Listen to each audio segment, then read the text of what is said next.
Capítulo 2. La separación y la expiación. 1. Los orígenes de la separación. La capacidad de extenderse es un aspecto fundamental de Dios que Él le dio a su Hijo.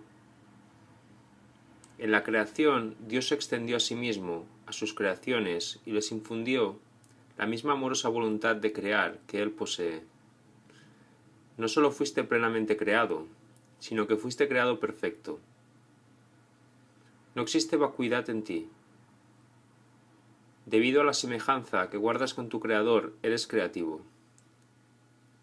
Ningún hijo de Dios puede perder esa facultad, ya que es inherente a lo que Él es, pero puede usarla de forma inadecuada al proyectar. El uso inadecuado de la extensión, la proyección, tiene lugar cuando crees que existe en ti alguna carencia o vacuidad, y que puedes suplirla por tus propias ideas, en lugar de con la verdad. Este proceso comprende los siguientes pasos. Primero, crees que tu mente puede cambiar lo que Dios creó. Segundo, crees que lo que es perfecto puede volverse imperfecto o deficiente.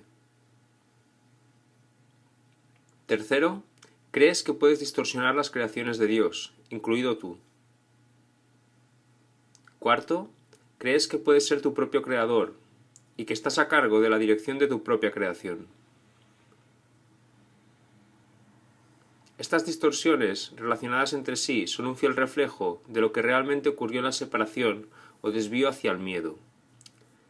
Nada de eso existía antes de la separación, ni existe realmente ahora. Todo lo que Dios creó es semejante a Él.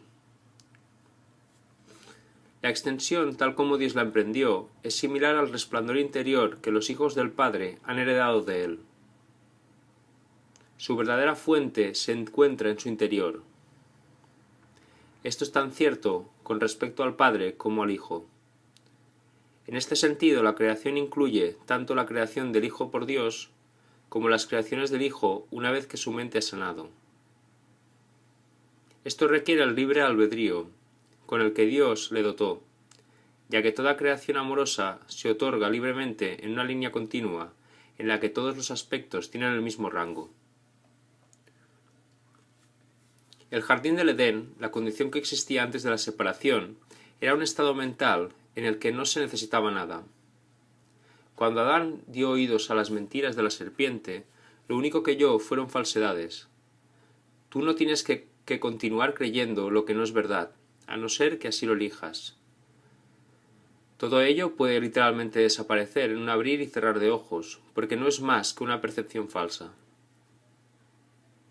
Lo que se ve en sueños parece ser muy real. Lo que es más, en la Biblia se menciona que sobre Adán se abatió un sueño profundo, mas no se hace referencia en ninguna parte a que haya despertado. El mundo no ha experimentado todavía ningún despertar o renacimiento completo. Un renacer así es imposible mientras sigas proyectando o creando falsamente. No obstante, la capacidad de extender tal como Dios te extendió, su espíritu permanece todavía dentro de ti. En realidad, esta es tu única alternativa, pues se te dio el libre albedrío para que tú deleitaras creando lo perfecto. Todo miedo se reduce en última instancia a la básica percepción errónea de que tienes la capacidad de usurpar el poder de Dios. Por supuesto no puedes hacer eso, ni jamás pudiste haberlo hecho. En esto se basa el que puedas escaparte del miedo. Te liberas cuando aceptas la expiación, la cual te permite darte cuenta de que en realidad tus errores nunca ocurrieron. Solo después del sueño profundo que se abatió sobre Adán pudo éste experimentar pesadillas. Si de repente se enciende una luz cuando alguien está teniendo un sueño aterrador, puede que inicialmente interprete la luz como parte de su sueño y tenga miedo de ella. Sin embargo, cuando despierte, la percibirá correctamente como su liberación del sueño, al que dejará entonces de atribuir realidad. Esta liberación no se basa en ilusiones. El conocimiento que ilumina no solo te libera, sino que también te muestra claramente que eres libre. Sean cuales sean las mentiras que te hayas creído, para el milagro son irrelevantes, pues puedes sanar cualquiera de ellas con la misma facilidad. El milagro no hace distinciones entre diferentes percepciones falsas. Su única finalidad es distinguir entre la verdad por un lado y el error por otro. Algunos milagros pueden parecer más difíciles de obrar que otros, pero no te olvides del primer principio de este curso. No hay grados de dificultad en los milagros. En realidad eres perfectamente invulnerable a toda expresión de falta de amor. Estas expresiones pueden proceder de ti o de otros, de ti hacia otros o de otros hacia ti. La paz es un atributo que se encuentra en ti, no puedes hallarla fuera de ti mismo. La enfermedad es una forma de búsqueda externa. La salud es paz interior. La paz te permite mantenerte ecuánime ante cualquier falta de amor, procedente de fuera, y te capacita mediante la aceptación de los milagros para corregir las condiciones que resultan de la falta de amor en los demás. 2. La expiación como defensa. Puedes hacer cualquier cosa que Dios te pida. Te he pedido que obres milagros, y he dejado claro que los milagros son naturales, correctivos, sanadores y universales. No hay nada que no puedan lograr, pero no pueden llevarse a cabo con un espíritu de duda o de temor. Cuando tienes miedo de algo, estás admitiendo que ello tiene el poder de hacerte daño. Recuerda que donde esté tu corazón, allí también estará tu tesoro. Crees en lo que consideras valioso. Si tienes miedo, es que estás equivocado con respecto a lo que es valioso. Tu entendimiento inevitablemente evaluará erróneamente, y al otorgar el mismo poder a todos los pensamientos, destruirás inevitablemente la paz. Por eso es por lo que la Biblia habla de la paz de Dios, que supera todo razonar. No hay error que pueda alterar esa paz, en lo más mínimo. Dicha paz no permite que nada que no proceda de Dios te afecte. Este es el uso correcto de la negación. No se usa para ocultar nada, sino para corregir el error. Lleva todos los errores ante la luz, y puesto que el error es el mismo que la oscuridad, corrige todos los errores automáticamente. La auténtica negación es un poderoso mecanismo protector. Puedes y debes negar toda creencia de que el error puede hacerte daño. Esta clase de negación no oculta sino que corrige. Tu mente recta depende de ella. Negar el error es una sólida defensa en favor de la verdad, pero negar la verdad da lugar a creaciones falsas. Las proyecciones del ego. La negación del error puesta al servicio de la mente recta libera la mente y restablece la libertad de la voluntad.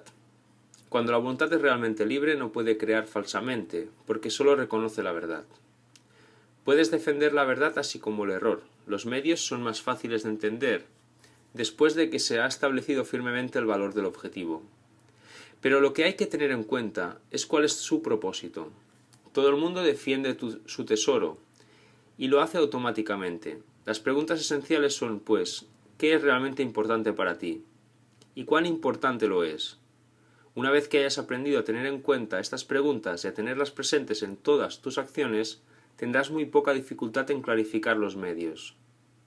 Los medios están a tu disposición siempre que los pidas. Puedes, sin embargo, ahorrar tiempo si no aplaces innecesariamente este paso.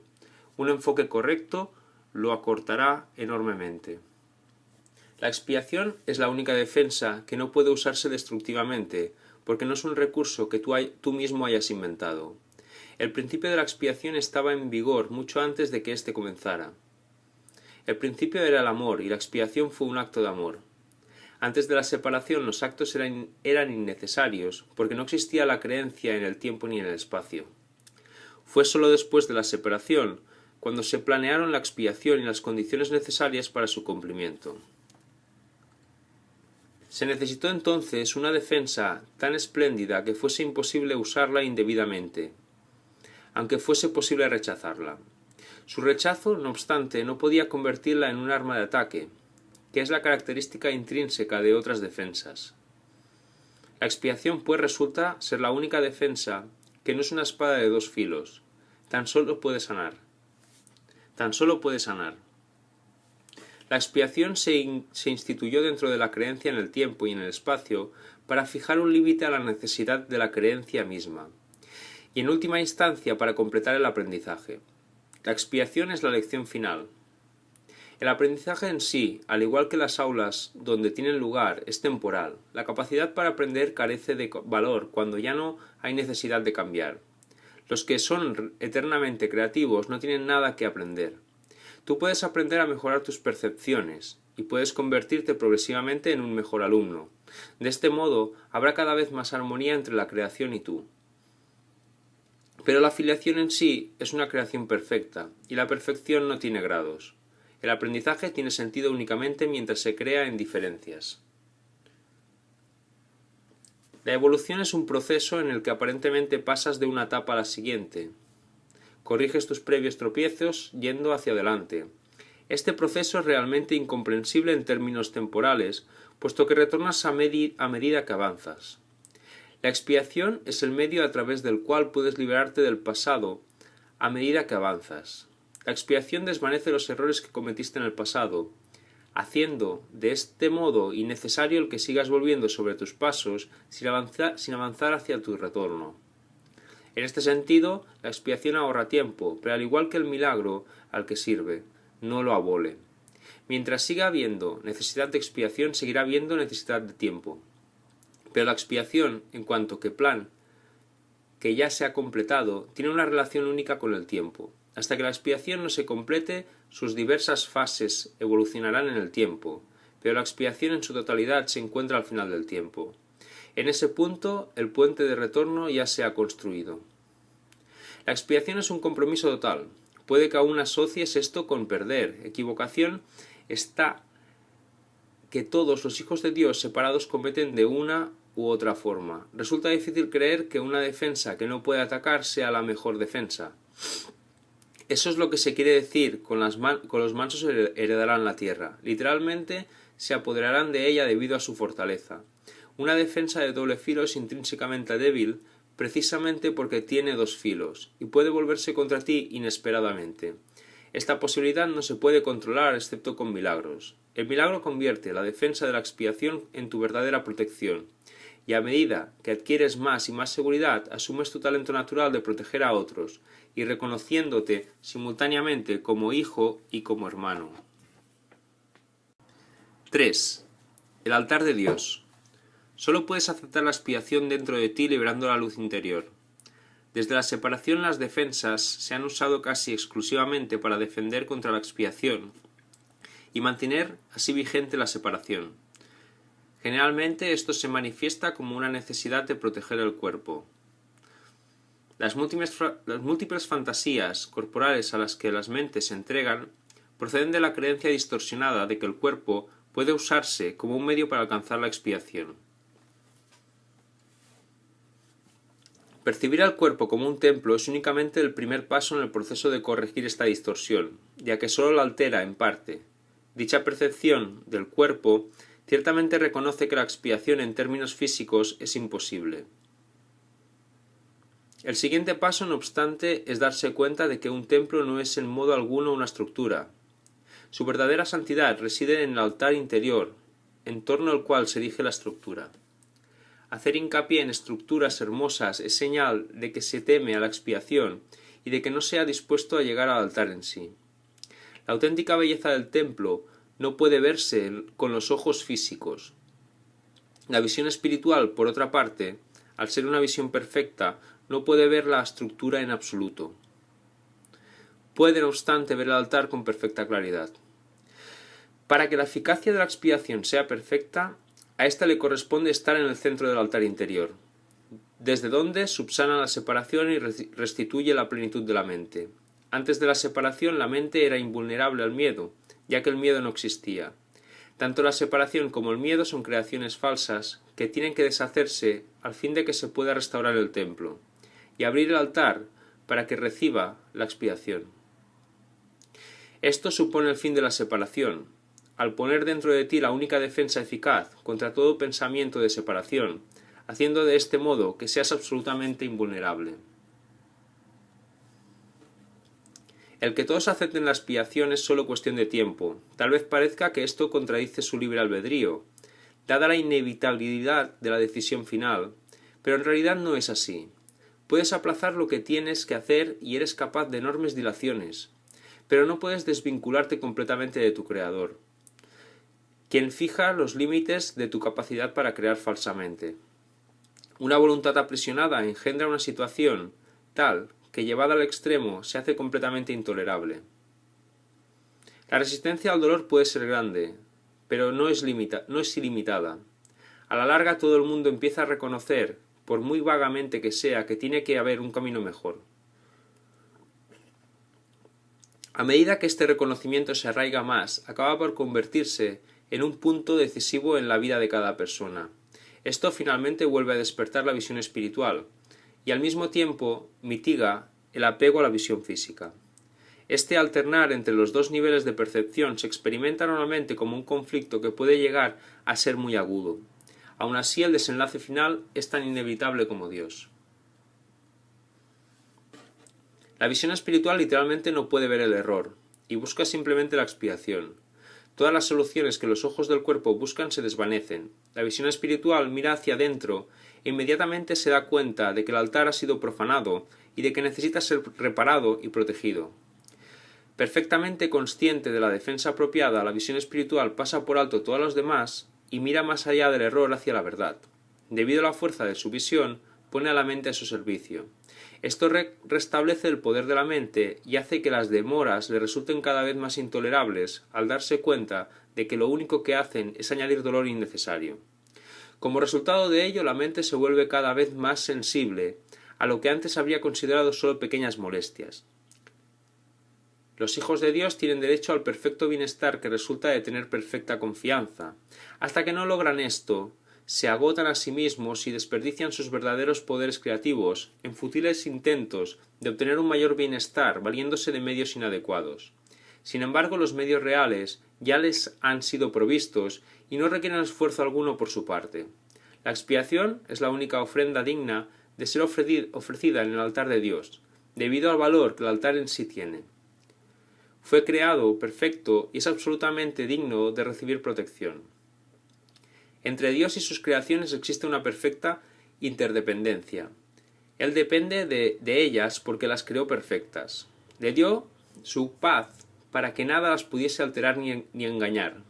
Siempre que tienes miedo te engañas a ti mismo y tu mente no puede servir al Espíritu Santo. Eso te deja hambriento, pues te niega el pan de cada día. Dios se siente solo sin sus hijos, y sus hijos se sienten solos sin Él. Tienen que aprender a ver el mundo como un medio para poner fin a la separación. La expiación es la garantía de que finalmente lo lograrán. 4. La curación y la liberación del miedo. Vamos a hacer ahora hincapié en la curación. El milagro es el medio, la expiación el principio y la curación el resultado. Hablar de una curación milagrosa es combinar impropiamente dos órdenes de realidad diferentes. Una curación no es un milagro.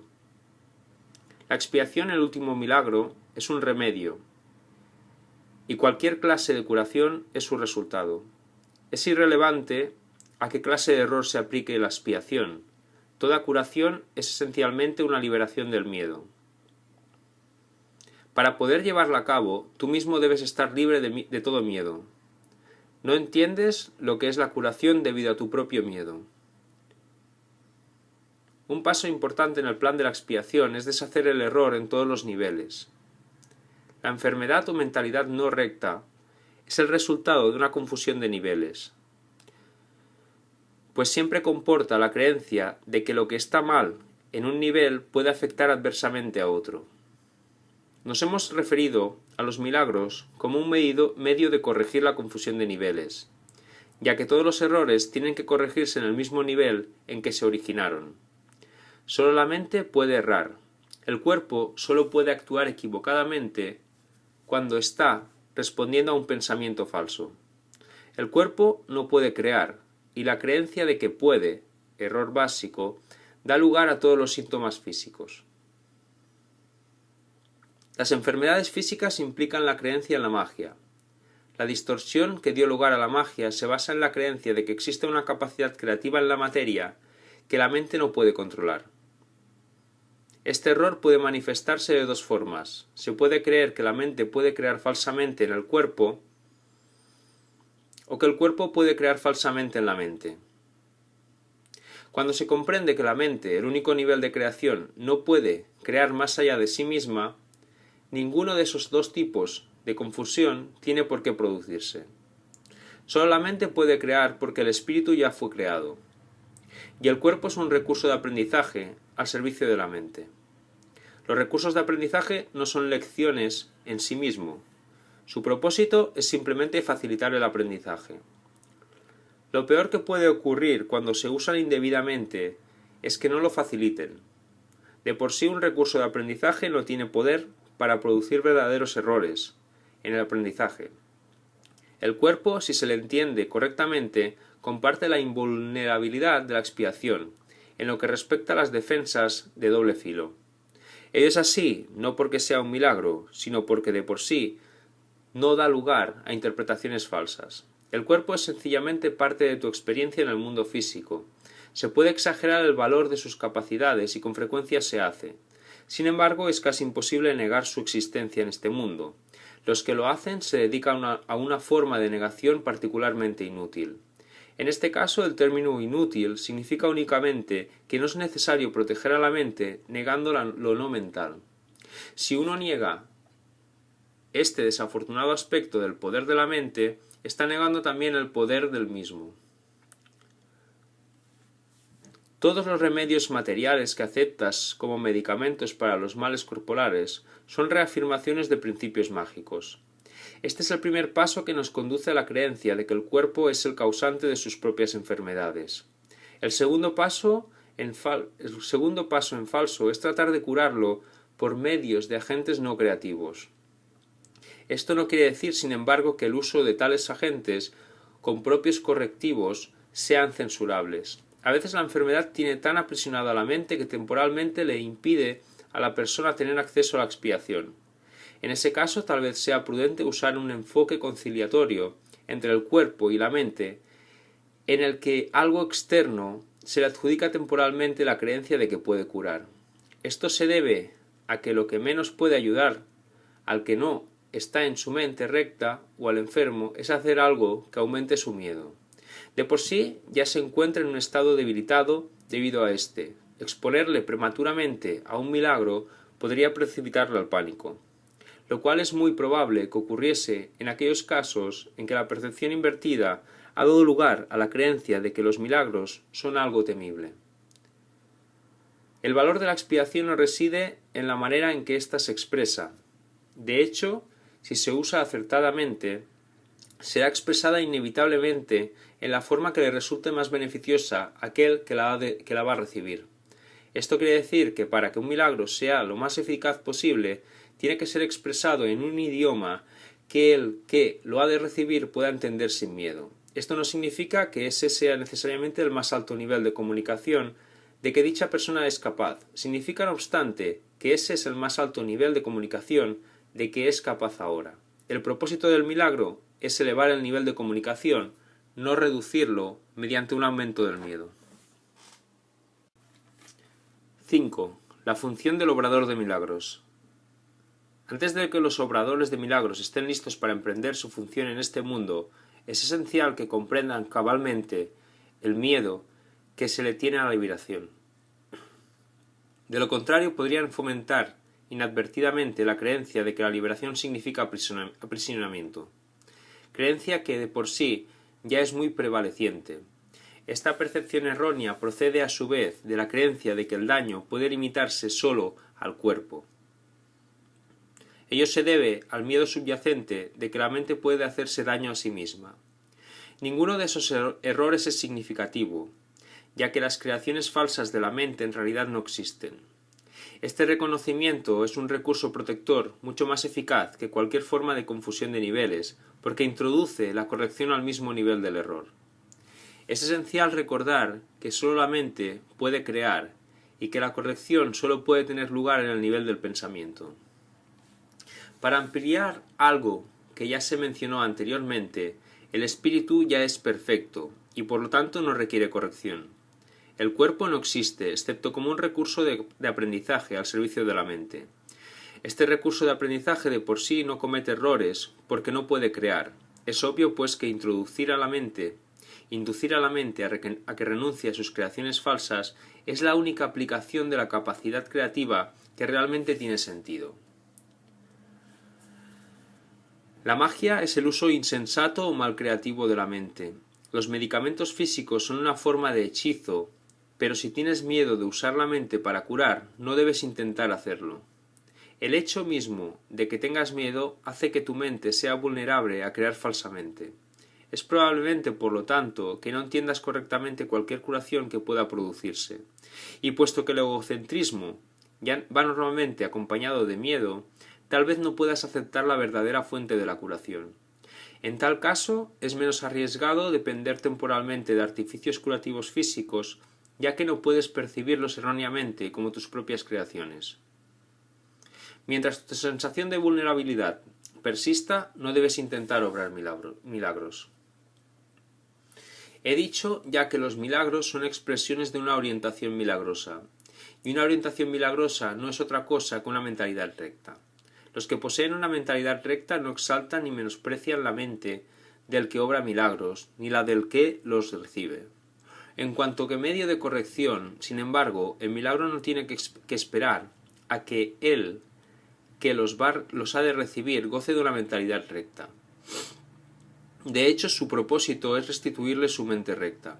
Es esencial, no obstante, que el obrador de milagros esté en su mente recta, aunque sea brevemente, o de lo contrario será incapaz de restablecer la mentalidad recta en otros. El sanador que confía en su propio estado de preparación pone en peligro su entendimiento.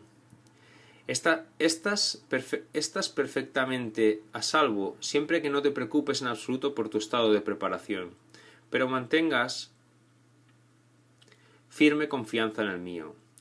Si tus inclinaciones a obrar milagros no están funcionando debidamente, es siempre porque el miedo se ha infiltrado en tu mentalidad recta y la ha invertido. Toda forma de mentalidad no recta es el resultado de negarte a aceptar la expiación para ti mismo.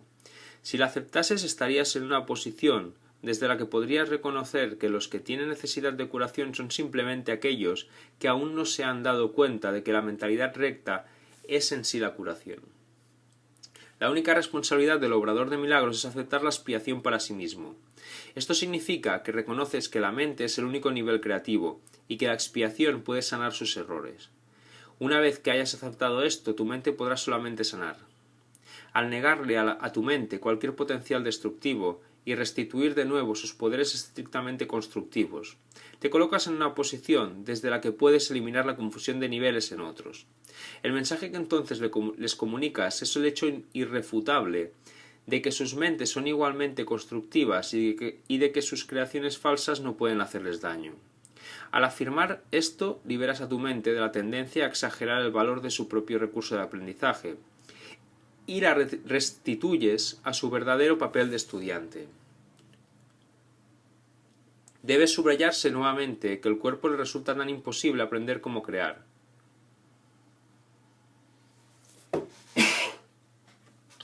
En cuanto que recursos de aprendizaje se deja llevar simplemente por el estudiante, mas si se le dota falsamente de iniciativa propia, se convierte en una seria obstrucción para el mismo aprendizaje que debería facilitar. Solo la mente es capaz de iluminación. El espíritu ya está iluminado y el cuerpo de por sí es demasiado denso. La mente, sin embargo, puede hacer llegar su iluminación hasta el cuerpo al reconocer que éste no es el estudiante y que por lo tanto no tiene la capacidad de aprender.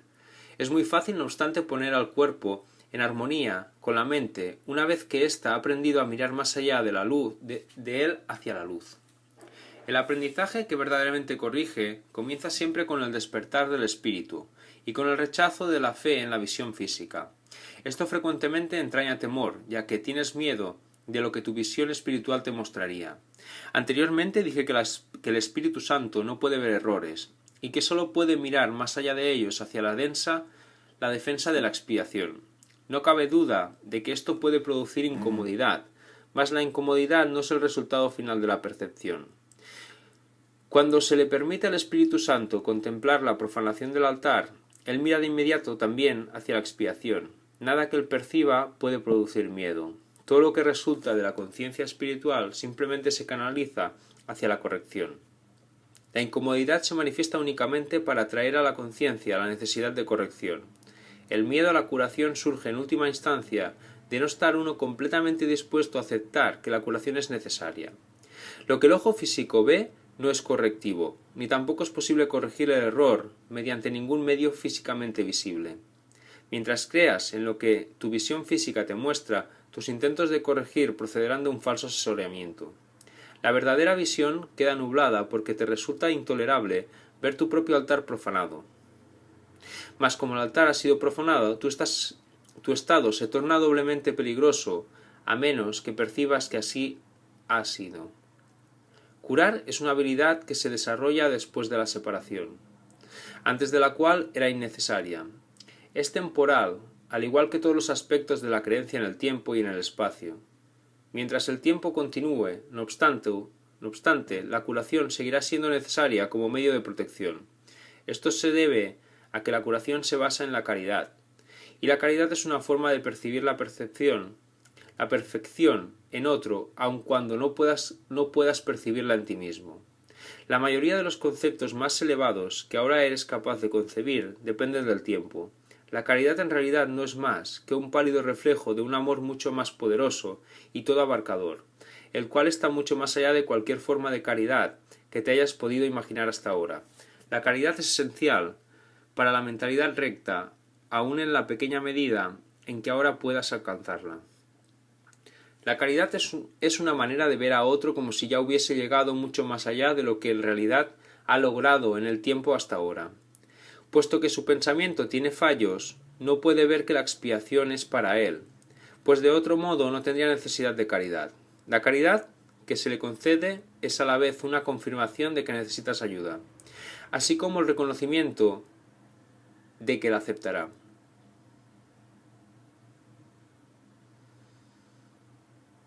La caridad que se le concede es a la vez una confirmación de que necesita ayuda, así como el reconocimiento de que la aceptará. Estas dos percepciones denotan claramente su dependencia del tiempo, haciendo patente el hecho de que la caridad opera todavía dentro de las limitaciones de este mundo. Dije anteriormente que sólo la revelación trasciende el tiempo. El milagro, al ser una expresión de caridad, tan solo puede acortarlo.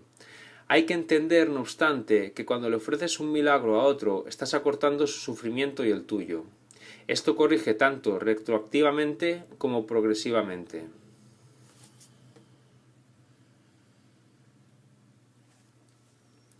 A. Principios especiales de los obradores de milagros.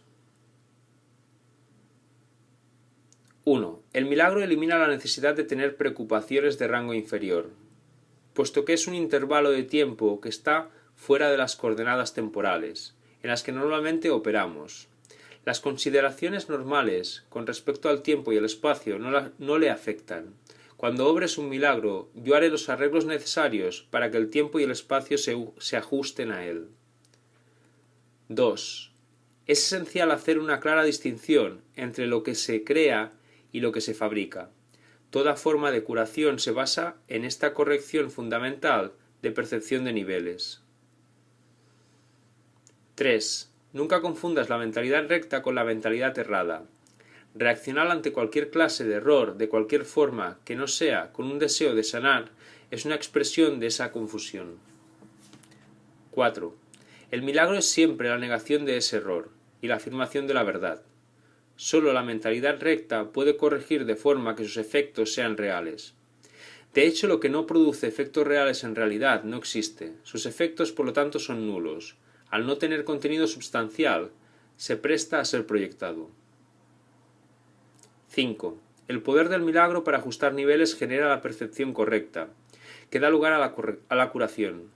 Hasta que eso no cura, será imposible entender lo que es la curación. El perdón es un gesto vacío, a menos que conlleve corrección. Sin ella, lo que hace es básicamente juzgar, en vez de sanar. 6. El perdón que procede de una orientación milagrosa tan solo ofrece corrección. No posee elementos de juicio en absoluto. La frase «Padre, perdónalos, porque no saben lo que hacen» no evalúa en modo alguno lo que las personas en cuestión estén haciendo. Es una petición a Dios para que sane sus mentes. En ella no se hace referencia al resultado del error, pues eso es irrelevante. 7. El precepto sed de un mismo sentir es la aseveración que exhorta a todos a que estén listos para la revelación. Mi ruego, haced esto en memoria mía, es una petición a los obradores de milagros para que colaboren conmigo. Estas dos aseveraciones no pertenecen a un mismo orden de realidad. Solo la última entraña una conciencia de tiempo, ya que recordar es traer el pasado al presente. El tiempo está bajo mi control, pero la eternidad le pertenece a Dios. En el tiempo existimos unos con otros y unos para otros. En la eternidad coexistimos con Dios. 8. Puedes hacer mucho en favor de tu propia curación y la de los demás. Si en situaciones en las que se requiere tu ayuda, piensas de la siguiente manera. Estoy aquí únicamente para ser útil. Estoy aquí en representación de aquel que me envió. No tengo que preocuparme por lo que debo decir ni por lo que debo hacer, pues aquel que me envió me guiará. Me siento satisfecho de estar donde quiera que Él desee, porque sé que Él estará allí conmigo. Sanaré a medida que le permita enseñarme a sanar. 6. Miedo y conflicto. Tener miedo parece ser algo involuntario y no estar bajo tu control. Mas he dicho ya que solo los actos constructivos deben ser involuntarios. Mi control puede hacerse cargo de todo lo que no es importante, mientras que si así lo decides, mi asesoramiento puede dirigir todo lo que sí lo es. Yo no puedo controlar el miedo, pero este puede ser autocontrolado. Tu miedo me impide darte mi control. La presencia del miedo indica que has elevado pensamientos corporales al nivel de la mente. Eso los pone fuera de mi control y te hace sentir personalmente responsable de ellos, lo cual es una obvia confusión de niveles. Yo no fomento la confusión de niveles, tú debes, no obstante, elegir corregirla. Tú no justificarías un comportamiento de mente por tu parte diciendo que no pudiste evitarlo. ¿Por qué entonces condonas pensamientos de mentes? Hay una confusión en esto que te convendría examinar detenidamente. Tal vez creas que eres responsable de lo que haces, pero no de lo que piensas. La verdad es que eres responsable de lo que piensas porque es solamente en ese nivel donde puedes ejercer tu poder de decisión. Tus acciones son el resultado de tus pensamientos. No puedes separarte de la verdad, otorgándole autonomía al comportamiento. Este lo controlo yo automáticamente tan pronto como pongas tu pensamiento bajo mi dirección. Siempre que tienes miedo es señal inequívoca de que le has permitido a tu mente crear falsamente y de que no me has permitido guiarla. De nada sirve pensar que controlando los resultados de cualquier pensamiento falso se pueda producir una curación. Cada vez que tienes miedo es porque has tomado una decisión equivocada. Esa es la razón por la que te sientes responsable de ello. Tienes que cambiar de mentalidad, no de comportamiento, y eso es cuestión de que estés dispuesto a hacerlo. No necesitas orientación alguna, excepto a nivel mental. La corrección debe llevarse a cabo únicamente en el nivel en el que es posible el cambio. El cambio no tiene ningún sentido en el nivel de los síntomas, donde no puede producir resultados. Deshacer el miedo es tu responsabilidad. Cuando pides que se te libere del miedo, estás implicando que no lo es. En lugar de ello, deberías pedir ayuda para cambiar las condiciones que lo suscitaron. Esas condiciones siempre entrañan el estar dispuesto a permanecer separado. A ese nivel tú puedes evitarlo. Eres demasiado tolerante con tus divagaciones de tu mente, con las divagaciones de tu mente, y condonas pasivamente sus creaciones falsas. El resultado particular no importa, lo que importa es el error fundamental. La corrección es siempre la misma. Antes de decidir hacer algo, pregúntame si tu elección está de acuerdo con la mía. Si estás seguro de que lo está, no tendrás miedo.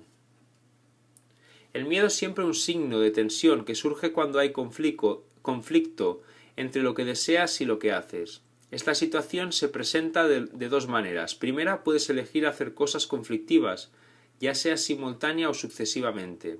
Esto da lugar a un comportamiento conflictivo, lo cual te resulta intolerable porque la parte de la mente que quiere hacer otra cosa se enfurece. Segunda, puedes comportarte de acuerdo a como crees que debes, mas sin querer hacerlo realmente. Esto da lugar a un comportamiento congruente, pero conlleva gran tensión. En ambos casos la mente y el comportamiento están en desacuerdo, lo cual da lugar a una situación en la que estás haciendo algo que realmente no quieres hacer. Esto suscita una sensación de coerción, que normalmente produce furia y es muy probable que también dé lugar a proyecciones. Siempre que tienes miedo es porque aún estás indeciso. Tu mente se encuentra por lo tanto dividida y tu comportamiento inevitablemente se vuelve errático. La corrección a nivel de comportamiento puede cambiar el error del primer tipo al segundo, mas no elimina el miedo. Es posible alcanzar un estado en el que dejas que yo guíe tu mente sin ningún esfuerzo, consciente por tu parte, mas ello requiere un grado de buena voluntad que tú aún no posees. El Espíritu Santo no puede pedirte que hagas más de lo que estás dispuesto a hacer.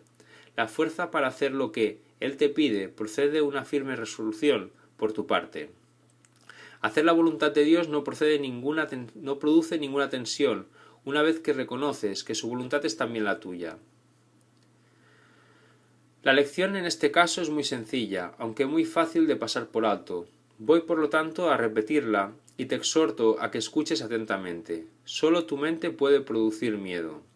Hace eso cada vez que estás en conflicto con respecto a lo que quiere, la cual inevitablemente produce tensión, ya que existe discrepancias entre lo que quiere y lo que hace al respecto. Esto solo puede corregirse aceptando un objetivo unificado. El primer paso correctivo para deshacer el error es darse cuenta, antes que nada, de que todo conflicto es siempre una expresión de miedo. Dite a ti mismo que de alguna manera tienes que haber decidido no amar, ya que de otro modo el miedo no habría podido hacer presa en ti. A partir de ahí, todo el proceso correctivo se reduce a una serie de pasos pragmáticos dentro del proceso más amplio de aceptar que la expiación es el remedio. Estos pasos pueden resumirse de la siguiente forma. Reconoce en primer lugar que lo que estás experimentando es miedo. El miedo procede de una falta de amor.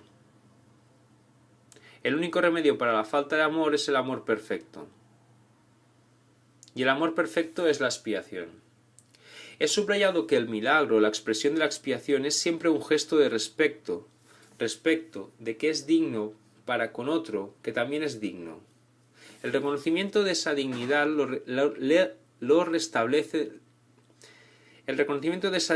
restablece la expiación. Resulta obvio, por lo tanto, que cuando tienes miedo te has colocado a ti mismo en una posición en la que necesitas la expiación. Has actuado sin amor al haber elegido sin amor. Esta es precisamente la situación para la que se instituyó la expiación. La necesidad del remedio inspiró su establecimiento.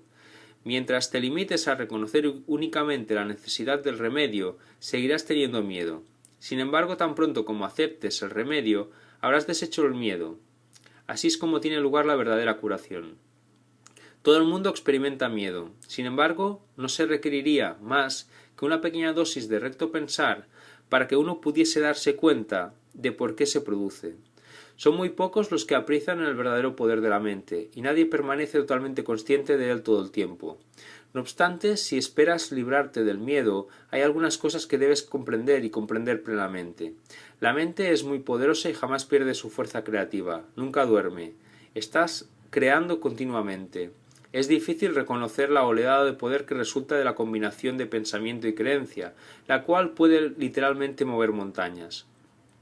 A primera vista parece arrogante creer que posees tal poder, mas no es esa la verdadera razón de la que no lo creas. Prefieres creer que tus pensamientos no pueden ejercer ninguna influencia real porque de hecho tienes miedo de ellos. Eso puede mitigar la conciencia de culpabilidad, pero a costa de percibir a la mente como impotente. Si crees que lo que piensas no tiene ningún efecto, puede que dejes de tenerle miedo, pero es bastante improbable que le tengas respeto. No hay pensamientos futiles, todo pensamiento produce forma en algún nivel. 7. Causa y efecto. Puede que todavía te quejes de que tienes miedo, pero aún así sigues atemorizándote a ti mismo. He indicado ya que no puedes pedirme que te libere del miedo. Yo sé que no existe, pero tú no. Si me interpusiese entre tus pensamientos y sus resultados, estaría interfiriendo en la ley básica de causa y efecto, la ley más fundamental que existe. De nada te serviría el que yo menospreciase el poder de tu pensamiento. Ello se opondría directamente al propósito de este curso. Es mucho más eficaz que te recuerde que no ejerces suficiente vigilancia con respecto a tus pensamientos. Tal vez pienses que a estas alturas solo un milagro te capacitaría para hacer eso, lo cual es absolutamente cierto. No estás acostumbrado a pensar con una mentalidad milagrosa, pero se te puede enseñar a pensar de esa manera. Todos los obradores de milagros necesitan ese tipo de instrucción. No puedo permitir que dejes de vigilar a tu mente, ya que de otro modo no podrías ayudarme. Obrar milagros requiere el que uno se dé cuenta plenamente del poder de los pensamientos a fin de evitar las creaciones falsas. De lo contrario sería necesario un milagro que rectificase a la mente misma, proceso circular que no propiciaría el colapso del tiempo, que es para lo que el milagro se concibió. El obrador de milagros debe poseer un genuino respeto por la verdadera ley de causa y efecto, como condición previa para que se produzca el milagro. Tanto el milagro como el miedo proceden de pensamientos. Si no eres libre de elegir uno, tampoco serás libre de elegir el otro. Al elegir el milagro rechazas el miedo, aunque solo sea temporalmente. Te has sentido temeroso de todo el mundo y de todas las cosas. Tienes miedo de Dios, de mí y de ti mismo. No has percibido erróneamente o creado falsamente. Crees en lo que has fabricado. No habrías podido hacer nada de eso si no hubieses tenido miedo de tus propios pensamientos. Los temerosos no pueden sino crear falsamente, puesto que perciben erróneamente la creación. Cuando creas falsamente no puedes sino sufrir. El principio de causa y efecto se convierte ahora en un verdadero catalizador, aunque solo sea temporalmente. En realidad, causa es un término que le corresponde propiamente a Dios, y su efecto es su Hijo. Esto supone una serie de relaciones de causa y efecto completamente diferentes de las que tú introduces en tus creaciones falsas. El conflicto fundamental de este mundo es, pues, entre la creación y la creación falsa. Todo miedo está implícito en la segunda y todo amor en la primera. El conflicto es, por lo tanto, entre el amor y el miedo. Ya hemos dicho que crees que no puedes controlar el miedo porque tú mismo lo inventaste, y tu creencia en él parece ponerlo fuera de control. Sin embargo, todo intento de resolver el error tratando de dominar el miedo es inútil. De hecho, eso no hace más que corroborar su poder, al asumir que necesita ser dominado. La verdadera solución descansa enteramente en alcanzar el dominio por medio del amor. En el ínterin, no obstante, la sensación de conflicto es inevitable, ya que te has colocado a ti mismo en una posición en la que crees en el poder de algo que no existe. La nada y el todo pueden coexistir. Creer en uno es negar al otro. La nada y el todo no pueden coexistir. Creer en uno es negar al otro. El miedo no es nada realmente, y el amor lo es todo. Siempre que la luz irrumpe en la oscuridad desaparece. Lo que tú crees es cierto para ti. En este sentido, la separación ha ocurrido, y negarlo sería utilizar incorrectamente la negación. Concentrarse en el error, no obstante, no es más que otro error. El procedimiento correctivo inicial consiste en reconocer temporalmente que hay un problema, mas sólo como señal de que tiene que ser corregido de inmediato. Esto da lugar a un estado mental en el que la expiación puede ser aceptada sin demora. Debe señalarse, no obstante, que en última instancia no puede haber transigencia alguna entre lo que lo es todo y lo que no es nada. El tiempo es esencialmente un recurso por medio del cual se puede abandonar toda idea de transigencia al respecto. Este proceso parece ser gradual debido únicamente a que el tiempo en sí comprende intervalos que no existen. La creación falsa hizo que esto fuese necesario como recurso de corrección. La aseveración ¿por qué tanto amó Dios al mundo que le dio su unigénito Hijo para que todo él que crea en él no perezca? mas tenga vida eterna, necesita solamente una leve corrección para que tenga sentido en este contexto. Se lo dio a su unigénito Hijo. Debe observarse con especial atención que Dios tiene solamente un Hijo. Si todas las creaciones de Dios son hijos suyos, cada una de ellas tiene que ser parte integral de toda la filiación. La filiación en su unicidad trasciende la suma de sus partes. Este hecho, no obstante, queda velado, mientras falte una sola de ellas. Por eso es por lo que, en última instancia, el conflicto no se puede resolver hasta que todas las partes de la filiación hayan retornado. Sólo entonces podrá comprenderse lo que, en el verdadero sentido de la palabra, significa la plenitud. Cualquier parte de la filiación puede creer en el error o en la incompleción si así lo elige. Sin embargo, si lo hace, estará creyendo en la existencia de algo que no existe. Lo que corrige este error es la expiación. Ya he hablado brevemente acerca de la condición de estar listo, pero tal vez pueda ser útil mencionar aquí algunos puntos adicionales. Estar listo es solo el prerequisito para que se pueda lograr algo. No se debe confundir una cosa con la otra. Tan pronto como se dé la condición de estar listo, también se da, en cierta medida, el deseo de querer lograr algo, si bien este no es necesariamente un deseo indiviso. Dicha condición de estar listo no es más que el potencial para que se pueda tener lugar un cambio de mentalidad. La confianza no se puede desarrollar plenamente hasta que no se haya alcanzado un dominio total. Hemos tratado ya de corregir el error fundamental de que es posible dominar el miedo, y hemos enfatizado que el verdadero dominio solo se puede alcanzar por medio del amor. Estar listo es solo el comienzo de la confianza. Tal vez pienses que esto implica que tiene que transcurrir mucho tiempo entre el momento en que estás listo y aquel en el que alcanzas el dominio, pero permíteme recordarte que el tiempo y el espacio están bajo mi control. 8. El significado del juicio final. Una de las maneras en que puedes corregir la confusión entre la magia y los milagros es recordando que tú no te creaste a ti mismo. Tiendes a olvidarte de esto cuando te vuelves egocéntrico, lo cual te coloca en una posición en la que es prácticamente inevitable creer en la magia. Tu voluntad de crear te fue dada por tu creador, quien estaba expresando esa misma voluntad en su creación.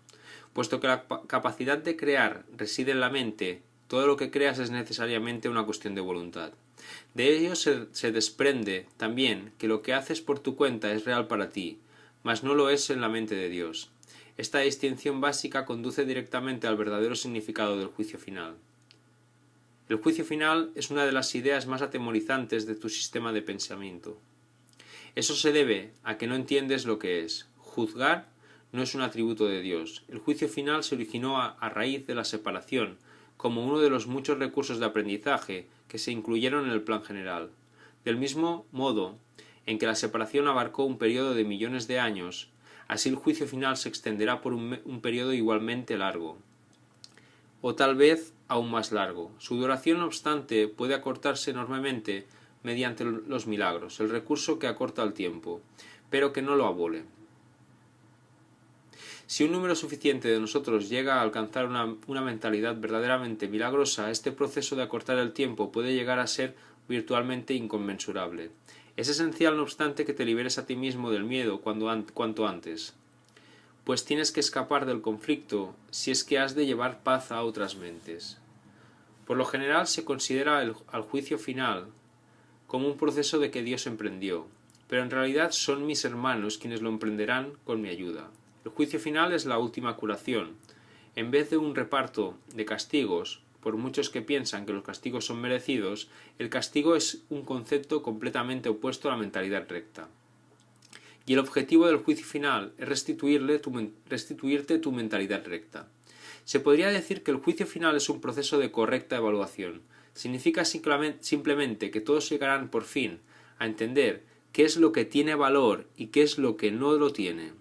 Después de que esto ocurra, la capacidad para elegir podrá ser dirigida racionalmente, pero hasta que no se haga esta distinción, las oscilaciones entre la voluntad libre y la aprisionada no podrán sino continuar.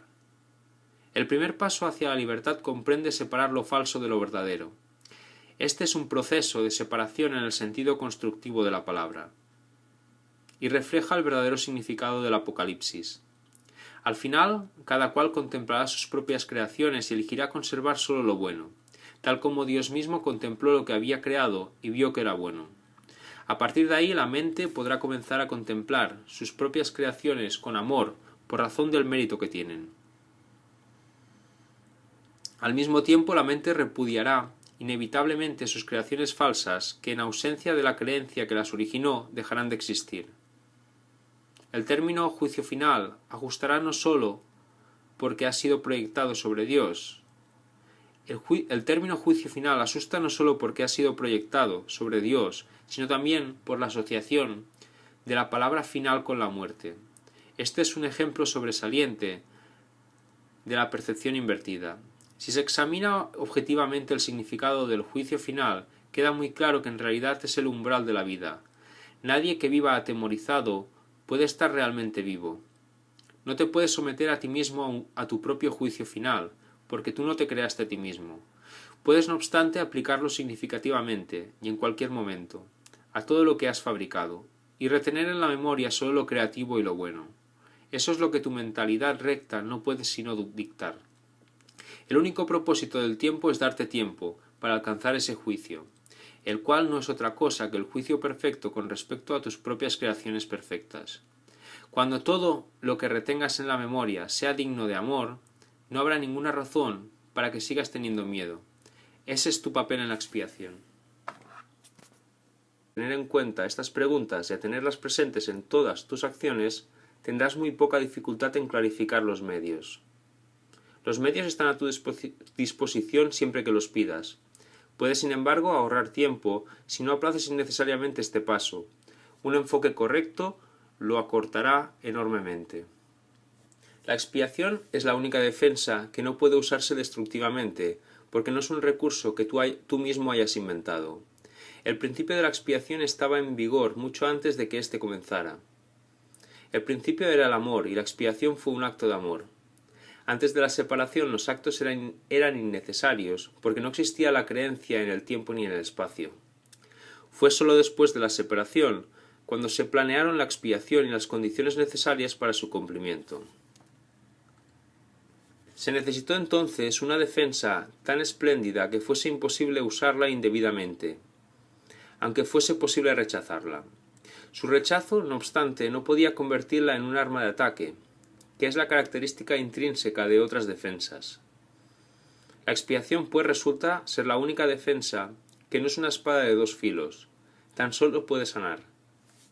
Tan solo puede sanar. La expiación se instituyó dentro de la creencia en el tiempo y en el espacio para fijar un límite a la necesidad de la creencia misma, y en última instancia para completar el aprendizaje. La expiación es la lección final. El aprendizaje en sí, al igual que las aulas donde tienen lugar, es temporal. La capacidad para aprender carece de valor cuando ya no hay necesidad de cambiar.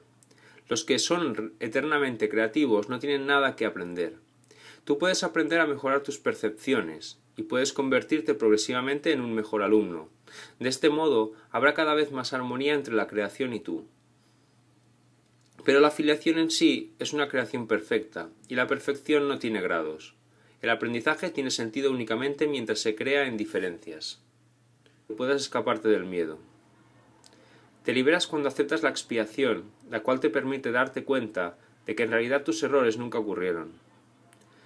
Solo después del sueño profundo que se abatió sobre Adán, pudo éste experimentar pesadillas. Si de repente se enciende una luz cuando alguien está teniendo un sueño aterrador, puede que inicialmente interprete la luz como parte de su sueño y tenga miedo de ella. Sin embargo, cuando despierte, la percibirá correctamente como su liberación del sueño, al que dejará entonces de atribuir realidad. Esta liberación no se basa en ilusiones. El conocimiento que ilumina no solo te libera, sino que también te muestra claramente que eres libre. Sean cuales sean las mentiras que te hayas creído, para el milagro son irrelevantes, pues puedes sanar cualquiera de ellas con la misma facilidad. El milagro no hace distinciones entre diferentes percepciones falsas. Su única finalidad es distinguir entre la verdad por un lado y el error por otro. Algunos milagros pueden parecer más difíciles de obrar que otros, pero no te olvides del primer principio de este curso. No hay grados de dificultad en los milagros. En realidad eres perfectamente invulnerable a toda expresión de falta de amor. Estas expresiones pueden proceder de ti o de otros, de ti hacia otros o de otros hacia ti. La paz es un atributo que se encuentra en ti, no puedes hallarla fuera de ti mismo. La enfermedad es una forma de búsqueda externa. La salud es paz interior. La paz te permite mantenerte ecuánime ante cualquier falta de amor, procedente de fuera, y te capacita mediante la aceptación de los milagros para corregir las condiciones que resultan de la falta de amor en los demás. 2. La expiación como defensa. Puedes hacer cualquier cosa que Dios te pida.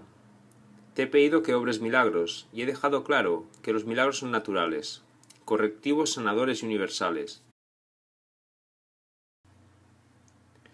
Capítulo 2. La separación y la expiación. 1. Los orígenes de la separación. La capacidad de extenderse es un aspecto fundamental de Dios que Él le dio a su Hijo. En la creación, Dios se extendió a sí mismo, a sus creaciones, y les infundió la misma amorosa voluntad de crear que Él posee. No solo fuiste plenamente creado, sino que fuiste creado perfecto. No existe vacuidad en ti. Debido a la semejanza que guardas con tu Creador, eres creativo. Ningún hijo de Dios puede perder esa facultad, ya que es inherente a lo que Él es, pero puede usarla de forma inadecuada al proyectar. El uso inadecuado de la extensión, la proyección, tiene lugar cuando crees que existe en ti alguna carencia o vacuidad, y que puedes suplirla por tus propias ideas, en lugar de con la verdad. Este proceso comprende los siguientes pasos. Primero, crees que tu mente puede cambiar lo que Dios creó. Segundo, crees que lo que es perfecto puede volverse imperfecto o deficiente. Tercero, crees que puedes distorsionar las creaciones de Dios, incluido tú. Cuarto, crees que puedes ser tu propio creador y que estás a cargo de la dirección de tu propia creación. Estas distorsiones relacionadas entre sí son un fiel reflejo de lo que realmente ocurrió en la separación o desvío hacia el miedo. Nada de eso existía antes de la separación, ni existe realmente ahora. Todo lo que Dios creó es semejante a Él. La extensión, tal como Dios la emprendió, es no hay nada que no puedan lograr, pero no pueden llevarse a cabo con un espíritu de duda o de temor. Cuando tienes miedo de algo, estás admitiendo que ello tiene el poder de hacerte daño. Recuerda que donde esté tu corazón, allí también estará tu tesoro. Crees en lo que consideras valioso. Si tienes miedo, es que estás equivocado con respecto a lo que es valioso. Tu entendimiento inevitablemente evaluará erróneamente, y al otorgar el mismo poder a todos los pensamientos, destruirás inevitablemente la paz. Por eso es por lo que la Biblia habla de la paz de Dios que supera todo razonar. No hay error que pueda alterar esa paz, en lo más mínimo. Dicha paz no permite que nada que no proceda de Dios te afecte. Este es el uso correcto de la negación. No se usa para ocultar nada, sino para corregir el error. Lleva todos los errores ante la luz, y puesto que el error es el mismo que la oscuridad, corrige todos los errores automáticamente. La auténtica negación es un poderoso mecanismo protector. Puedes y debes negar toda creencia de que el error puede hacerte daño. Esta clase de negación no oculta sino que corrige. Tu mente recta depende de ella. Negar el error es una sólida defensa en favor de la verdad, pero negar la verdad da lugar a creaciones falsas. Las proyecciones del ego. La negación del error puesta al servicio de la mente recta libera la mente y restablece la libertad de la voluntad. Cuando la voluntad es realmente libre no puede crear falsamente, porque solo reconoce la verdad. Puedes defender la verdad así como el error. Los medios son más fáciles de entender después de que se ha establecido firmemente el valor del objetivo. Pero lo que hay que tener en cuenta es cuál es su propósito. Todo el mundo defiende su tesoro, y lo hace automáticamente. Las preguntas esenciales son, pues, ¿qué es realmente importante para ti? ¿Y cuán importante lo es? Una vez que hayas aprendido a mirar al resplandor interior que los hijos del Padre han heredado de Él. Su verdadera fuente se encuentra en su interior. Esto es tan cierto con respecto al Padre como al Hijo. En este sentido, la creación incluye tanto la creación del Hijo por Dios como las creaciones del Hijo una vez que su mente ha sanado. Esto requiere el libre albedrío, con el que Dios le dotó, ya que toda creación amorosa se otorga libremente en una línea continua en la que todos los aspectos tienen el mismo rango. El jardín del Edén, la condición que existía antes de la separación, era un estado mental en el que no se necesitaba nada. Cuando Adán dio oídos a las mentiras de la serpiente, lo único que oyó fueron falsedades. Tú no tienes que continuar creyendo lo que no es verdad, a no ser que así lo elijas. Todo ello puede literalmente desaparecer en un abrir y cerrar de ojos, porque no es más que una percepción falsa. Lo que se ve en sueños parece ser muy real.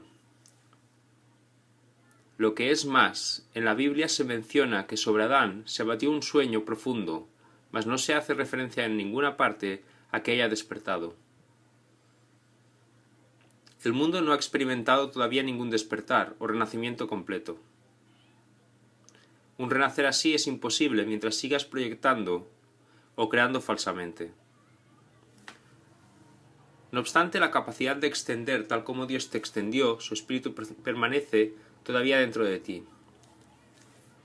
En realidad, esta es tu única alternativa, pues se te dio el libre albedrío para que tú deleitaras creando lo perfecto. Todo miedo se reduce en última instancia a la básica percepción errónea de que tienes la capacidad de usurpar el poder de Dios. Por supuesto no puedes hacer eso, ni jamás pudiste haberlo hecho. En esto se basa el que